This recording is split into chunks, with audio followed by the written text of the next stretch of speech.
Chapter 5. I was the last to leave the sewing room. Everyone else tumbled out in a chattering rush, but I waited behind. I made a decision.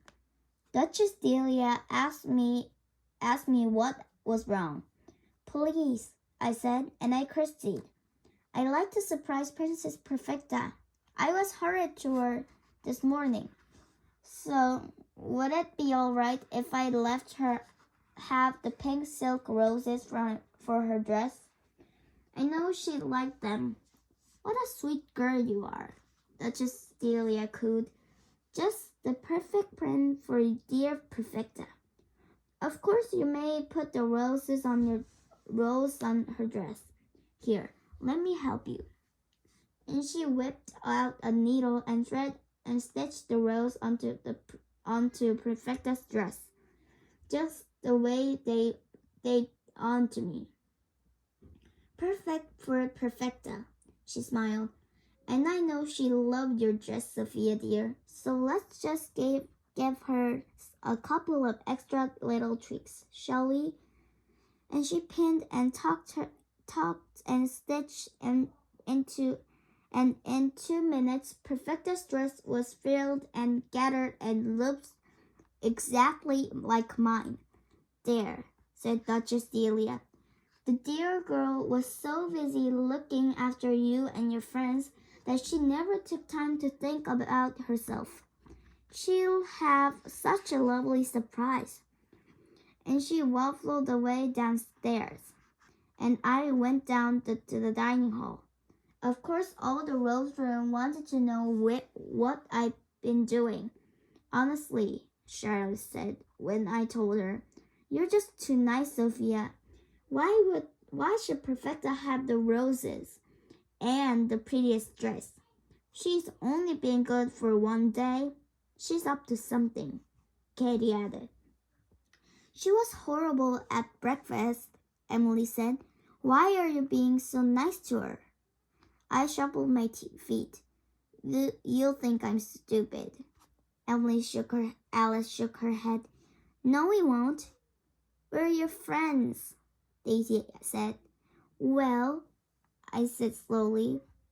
I kept thinking about what I said at breakfast, about perfect princesses thinking about others before themselves, and being kind. Even if Perfecta was horrible, that didn't mean I had to be horrible back. When supper was over, we went back to the sewing room, which was full of giggling first years sitting at the table. Fairy G and Duchess Delia was already looking wonderfully grand as they stood in front of the row of beautiful winter ball gowns. What's up with Perfecta? Charlotte whispered in my ear. Does she know all about her dress? Perfecta did look very pink, and her eyes were gleaming. I don't think so, I said, and at the moment Fairy G held up the first dress. One truly beautiful dress decorated with pink silk roses. Tell me, who does this belong to? I put on my hand. Please, Fairy G, that belongs to Princess Perfecta. I took an extra deep breath, and I'd like to say, I'm sorry I was horrid this morning, and I'll hope she'll forgive me.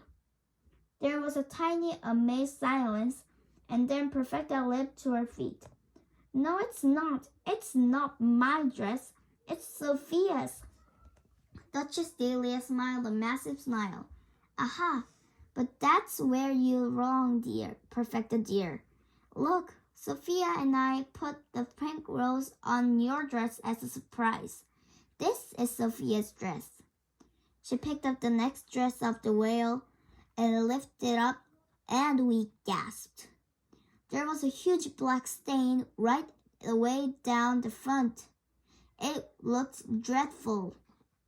Nobody said anything. We were much too shocked.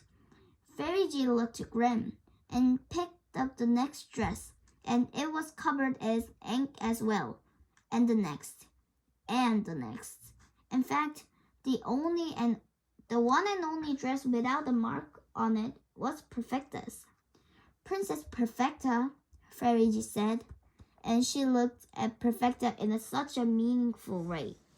Can you explain why the only dress without any ink is yours?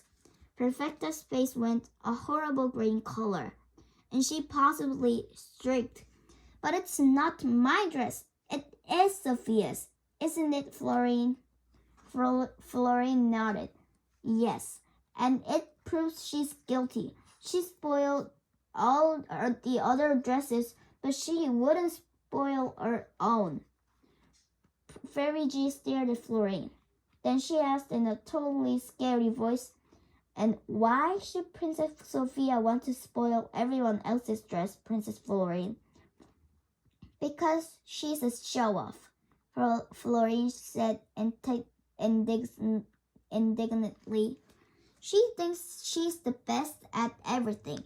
Perfetta says it would serve her jolly well right if everyone hated her for a change. Instead of... Her voice died away, and she went bright red. You can just imagine the noise. Everybody was talking at once, and Fairy G had to swell up to her largest size and bellow before we were quiet. Right, she boomed. Princess Perfecta and Princess Florine, sway to Queen Gloriana's study. And then she hushed the two miserable princesses out. But then she stopped and beamed her enormous grin. Oops, she said, I nearly forgot. She waved her wand, and at once every single ink stain vanished. There, she said, better than you. Duchess Delia shook her head. I'm shocked, she said, really shocked. But now let's see how you look in your gowns.